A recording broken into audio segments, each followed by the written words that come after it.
তুমি আমাকে ডেকেছিলে? হ্যাঁ, তোকে ডেকেছিলাম। বলছিলাম কি, আমার মেয়ের জন্য একটা ছেলে দেখতো। ছেলে দেখো তোমার মেয়ের জন্য? তো বলো কেমন ছেলে পছন্দ তোমাদের?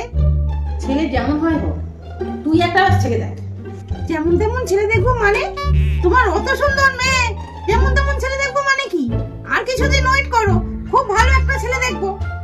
ও ছেলে যেমন হয় হোক, মেয়ে তো 2 মাসের বেশি সংসার করবে না। কেন? আর কি বলবো তোকে, আমাদের পারিবারিক ব্যবসা আছে তো, বুঝলি? এটাকে অনেকবার বিয়ে দিয়েছি, 10-12 বার। 3 মাস ঘর করে আর ডিভোর্স নিয়ে অনেক অনেক টাকা নিয়ে চলে আসে ঘরে। এই নিয়েই আমাদের সংসার চলে যায় আর কি। কি সংঘাতি! ওই জন্যই তোকে বলছিলাম।